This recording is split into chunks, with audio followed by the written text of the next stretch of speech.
and kick off with the stablecoin stack. Let me introduce the folks that you'll be hearing from next.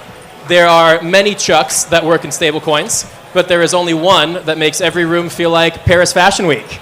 Oh, Chuck, the founder of Stablecoin Blueprints. Also have Bryce, the CEO at Turnkey. Raj, the head of stablecoins and payments at the Monad Foundation. Dima, the co-founder of Fortify. And Derek, the official stablecoin guy at Persona. Thanks, everybody. Excellent, excellent, excellent. I'm just going to wait a little moment to get some folks seated. Hi. Hello. Awesome. This is great. I think we're ready for a really incredible panel here. Really top-notch guests. And as we get into the conversation about the stablecoin stack, it may seem a bit technical, but this is the foundation for all of the products that stablecoin native, but also traditional payments companies will be building on. So before we get into it, I just want to do a quick intro for each of the folks. Could you just do a short intro and just mention what your company does? Hey everybody. Hey everybody. Is that working? No? Hey everybody, my name is Bryce Ferguson and I am the co-founder and CEO of Turnkey, which is a very flexible, scalable wallet infrastructure product.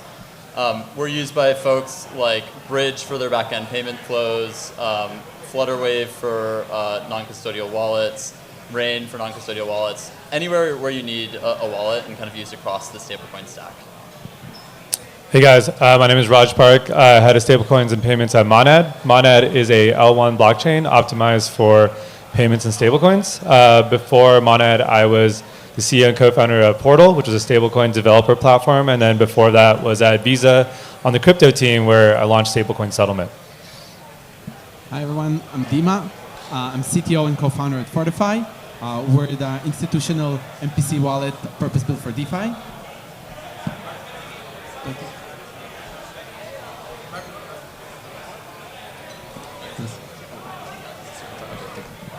Hi everyone, I'm Dima, co-founder and CTO at Fortify. We're the institutional wallet purpose-built for DeFi.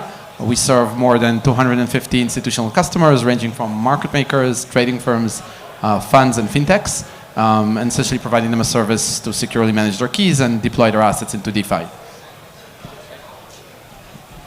Hey everyone, I'm Derek Woods, part of Persona. I lead a lot of our market development for the crypto segment here. Persona focuses on KYC, AML type services for crypto companies, but also multiple industries.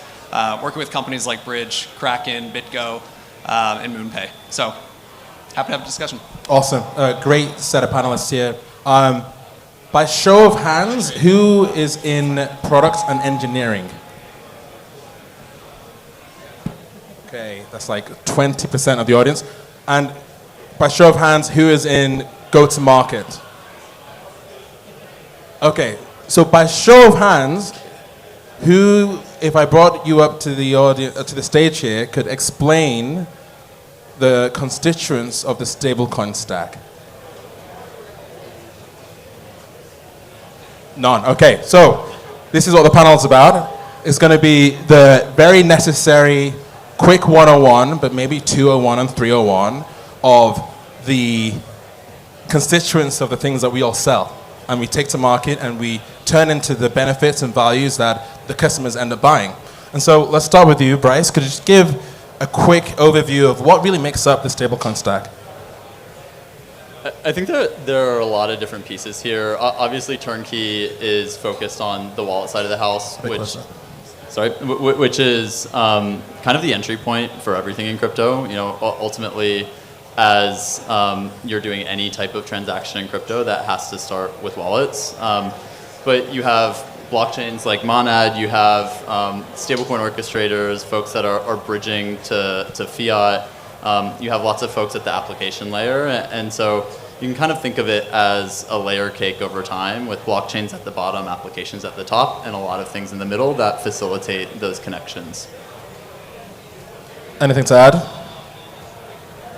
I'll just add like one more part. There's also, I think FX and liquidity is like also just like a big part of it and kind of related to orchestration also. You can convert a dollar fiat into dollar stablecoins, but now when you move cross-border, there's now a liquidity component as well that, if you want to send a remittance to Mexico, you need MXN as well. So there's a few other pieces that become adjacent as part of like the core stack that Bryce outlined as well. One other component that we see very prominently is, I would say, the yield part of stablecoins. So, kind of the savings account component, and the institutions that we're working with are essentially the providers that provide yield to stablecoin deposits, just kind of powering this ecosystem. Now, at Persona, we might not be the most interesting or cool side of the stack here, but really we're trying to help you comply with local regulations. So although there's the underlying blockchains, there's the rails, the application layers, the wallets, really we sit on the edges right of that right now, where the TradFi world and stablecoin world intersect. I'd say right now we're going through a shift where when it comes to crypto, we're trying to figure out how to make this still as easy as possible.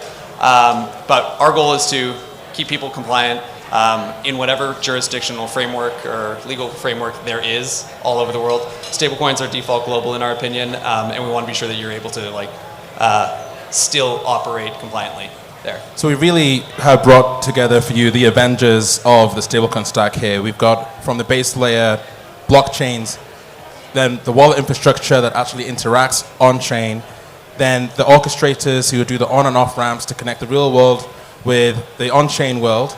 And then, as you mentioned, to do that compliantly, you need a range of compliance tools for onboarding, also transaction monitoring. And then if you're doing cross-border, then there's the FX layer and liquidity layer.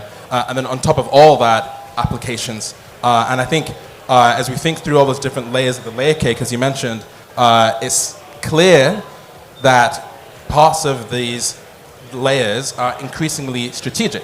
We've seen multiple acquisitions in this space, and of the, call it 6 to 10, depending on how you measure it, 3 of them have been wallet infrastructure providers. Privy, Dynamic recently, and Portal here. So let's ask the panel here just to give folks who aren't as close to the M&A action a little bit of an insight into why are wallets one of the kind of key elements of the strategic acquisitions we've seen. It's getting really lonely here. I just want to say that. I think wallets ultimately, as I mentioned, are this entry point into everything crypto related. As you think about building any crypto application, and as we've talked to fintechs across the board considering this, they need wallets as their core infrastructure. Security of that is an incredibly hard problem. So you have these pieces of cryptographic data that you need to have really tight access controls to. And crypto, unlike traditional payments, is irreversible. So if people get access to those private keys, you're really out of luck. You ultimately can lose all of the funds on those keys. So my background, for example, was in building Coinbase custody from the ground up. And at Turnkey, we brought a lot of that expertise to how we built the product. And I think you have that level of expertise in a lot of other providers as they've gotten acquired that would have just been harder for these companies to build in-house. Yeah, I mean, just a couple of things to add. I mean, similar to what Bryce at Turnkey said is that wallets are just a critical part. It's just clear product market fit. As stablecoins have become more consensus now too, a lot of companies are realizing like they want to start to own parts of the stack. And why not own like the entry point? Wallets are also very sticky as it relates to like working with an application or working with a company as well. And so when you have that entry point combined with like consensus and the narrative around stablecoins also, it starts to become like a very natural fit too. And I think we're only going to see this accelerate even further as more folks start to look into either owning or starting to build the stablecoin stack. They're going to want to own a lot of the economics. They want to own like the distribution around it also. And so that's where like different parts of the stack become really important too.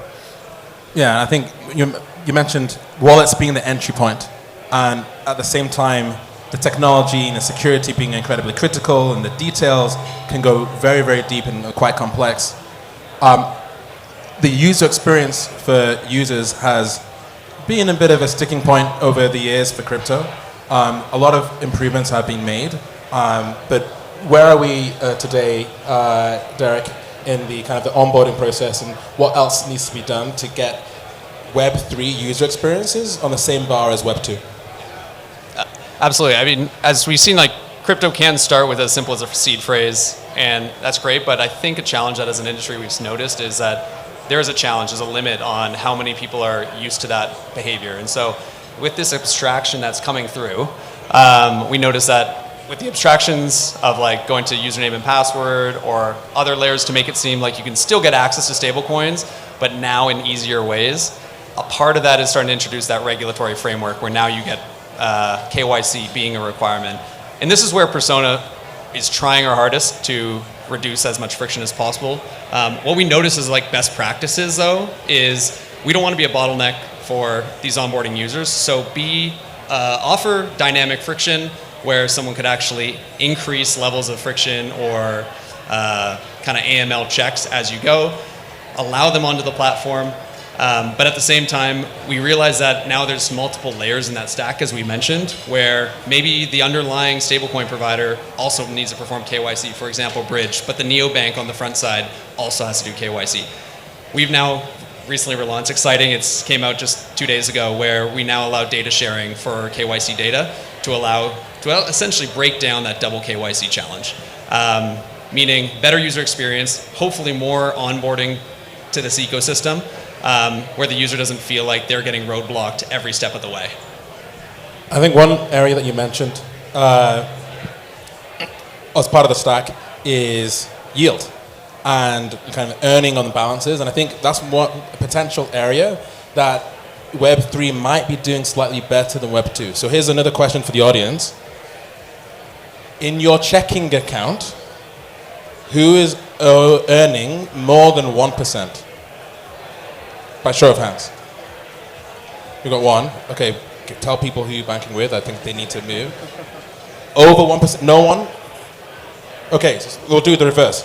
On your checking account, who's earning less than 1%? Holy. Okay, so as you mentioned, Dima, yield is another element that is a critical part of the stack, and there are multiple ways of interacting. What are you seeing as the approaches that people are taking to offer their users yield? So I think what we see is essentially that stablecoins in DeFi are kind of a match made in heaven, in the sense that I think it would be very hard to, while technically possible, I think it would be very hard to offer yield on stablecoin deposits in a purely like centralized way, in a way that it's transparent, in a way that it's secure. And I think, obviously the low friction of DeFi and the ability for people to spin up different protocols, essentially what enables this yield opportunities. I think, broadly speaking, I think how the space works is that you have the depositors on the one hand who want predictable yield on their deposits without like taking too positional risk on any particular asset. And then on the other side, you have parties that essentially want to get more leverage by lending, or maybe want to get a steady stream of income against their crypto holdings. And essentially we see this entire ecosystem of intermediaries that kind of create this stack that allows this matching process essentially to happen in a modular way. And what we see in a lot of our customers is essentially this matching platform for which they use Fortify, that we have retail platforms on the one hand that have this stablecoin deposits, and then on the other hand, in the middle there sit essentially vault curators that offer the different yield products, and then they essentially serve borrowers who in return give the yield, and this is transferred back to the end user. Okay, so for those who aren't aware of the vaults and DeFi, there's essentially, there goes my Apple AirPods, fantastic. There's essentially a way to enable curators to curate various different sets of yield-bearing products, and then through various different platforms, you can give your users access to some of those platforms. And so, for example, Coinbase enables their users to borrow against their Bitcoin holdings and to lend via such integrations. But also, while that may be complicated and comes with some risk, there's also the risk-free rate, through US Treasuries, which typically back stablecoins. There's been a lot of debate during the Genius Act discussions as to whether stablecoins should pay yield. Just wanted to check with the panelists here. Do you think stablecoins should pay yield? Do you think users should get yield? If so, how should they get access to that? I think it's already happening in many ways. We're seeing this huge shift of value accrual with stablecoin issuers to stablecoin distributors. So often these folks are incentivizing wallets or other platforms to use their specific stablecoin, and there is a big battle across these different stablecoins to gain market dominance. This is just going to be a trend that continues, and I think people are going to find creative ways in order to provide yield for folks and pass along those incentives. So I think it's kind of like the cat's out of the bag there, and it is already happening. It's going to continue to happen.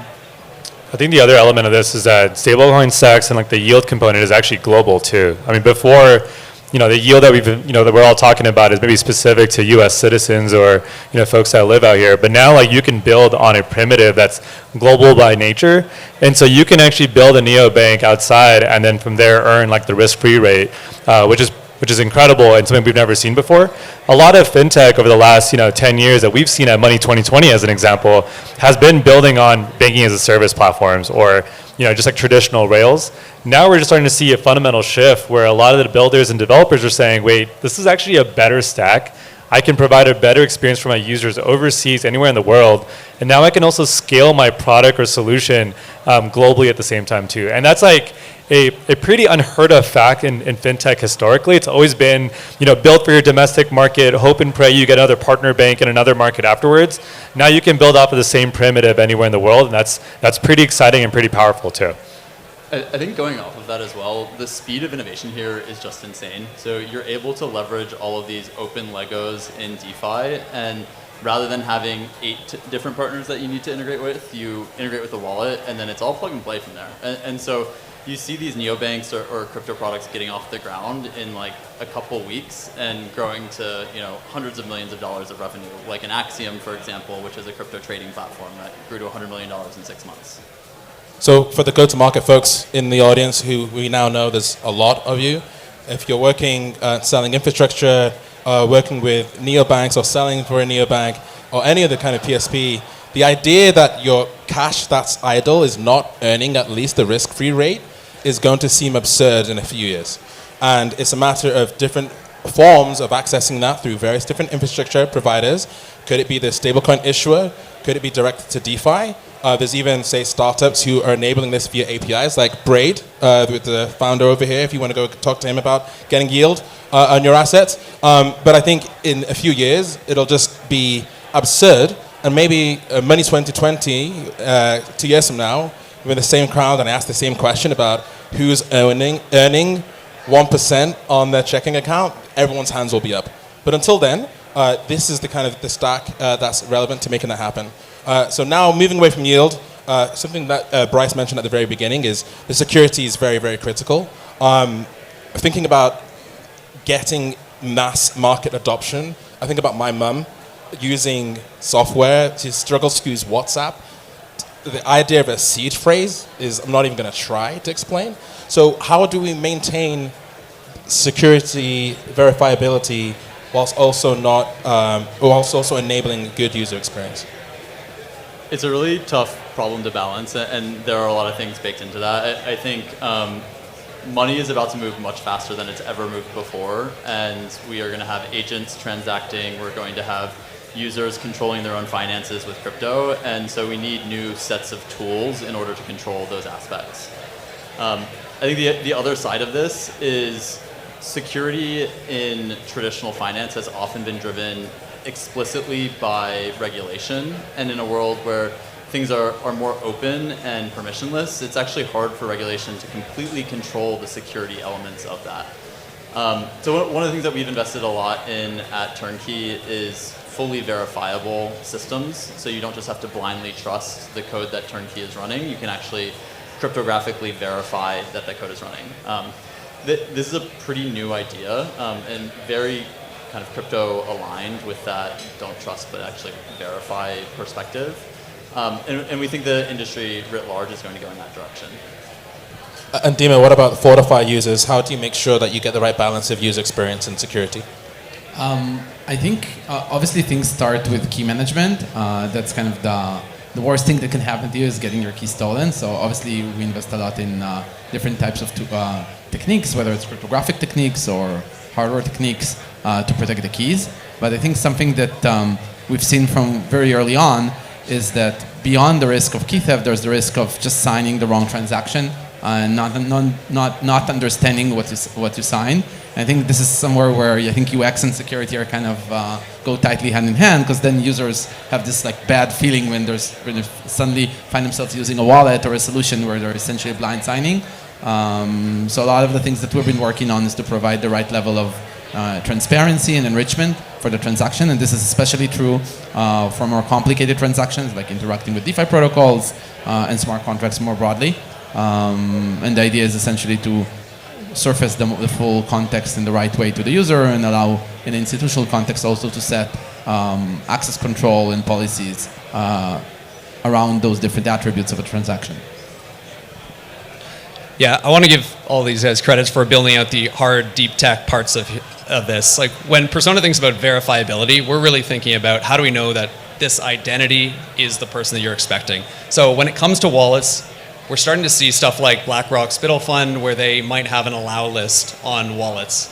And so what they need, although they might need currently today to know who is the owner of that wallet, we see a future where really we can issue verifiable credentials or ZK proofs attached to wallets, where it doesn't mean you need to create another data honeypot of information. Eventually we evolve into this world where it's like, this is a verified wallet without having to reveal who you are every single time, only when necessary. So that's our version of verifiability. And that's right, and I appreciate the kind of the honor shared with the various different pieces of the stack here. And I think what's interesting is the variety. But with variety, you also get fragmentation, and interoperability becomes a problem, and it is always a problem, even in traditional finance as well. And so now we have more chains, more stablecoins. The great folks at Stripe and Bridge and Paxos and Anchorage are enabling stablecoin issuance for everybody. With the Genius Act passing, it means we're going to get many more. So when you add all those different things together, how do you think about building in a world with all that fragmentation to ensure kind of a seamless interoperability? Yeah, I mean, I think this is like a very natural market cycle. I think for the longest period of time, I think crypto and stablecoins have been looking for product market fit, and where are the use cases, what are the users that are actually using it, and because of that, you have a lot of different teams kind of building in different directions, looking at different types of optimizations, whether it's speed, transparency, security, UX, and now we're going through a phase of consolidation now, or interoperability too, where now a lot of these use cases are kind of settling and sticking. We know that remittances work. We know that neobanking works. We know cross-border B2B money movement works as well. So as these new types of use cases start to open up, we're actually having the crossing the chasm moment as we speak right now, which is like a really beautiful and exciting opportunity in the space too. And I think because of that, you're now starting to see more interoperability where folks are saying, well, if I have a stable coin on USDC on Polygon and I want to move to USDC on Monad, you can abstract away that from the user and say it's just a USDC transaction of me moving $100 from person A to person B. And so that's the next level of, I think, phase of the market cycle that we're going into, where we're we're meeting the user even further up the stack than they're used to, when historically a lot of the time spent was on the ground layer infrastructure, like the wallets or the blockchain. Now we're starting to go up even higher, and as we start to do that, the experiences will start to get more seamless. And a user might be transacting a stablecoin in the future and may never even know that was actually the case too. Okay, I think that's a great segue for thinking about the future. There's so much happening in the space right now, and for those who spend time either on crypto Twitter, if that's a thing for folks in the room, it is. So a lot of detail there if you want to get to the very edges of what's happening. But for those who don't spend their time there, what can folks expect for the future of the stablecoin stack and the way that will interact with, say, businesses and fintechs, PSPs, and the folks in the room over the next 5 years?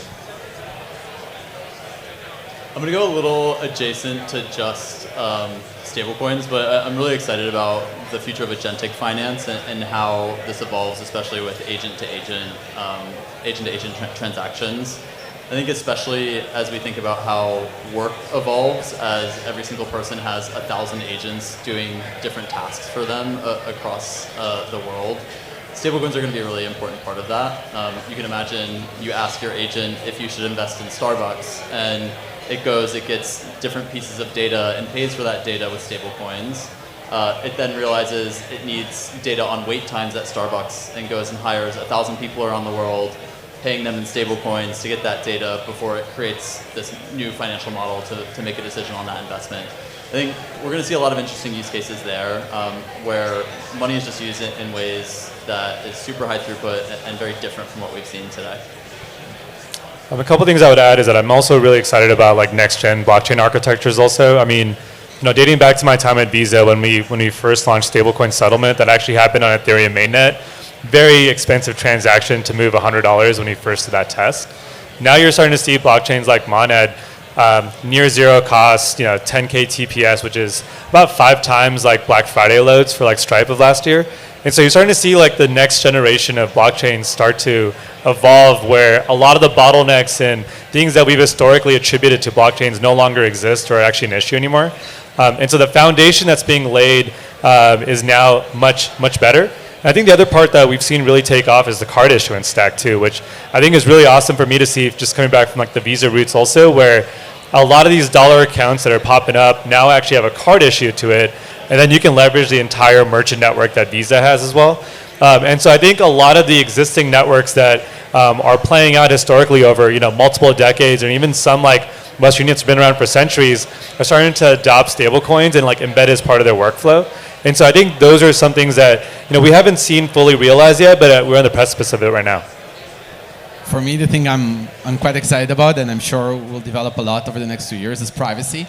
I think as the V1, that it's absolutely fine that we're getting this product market fit, where everything's transparent, all the transactions and balances are completely visible to everyone.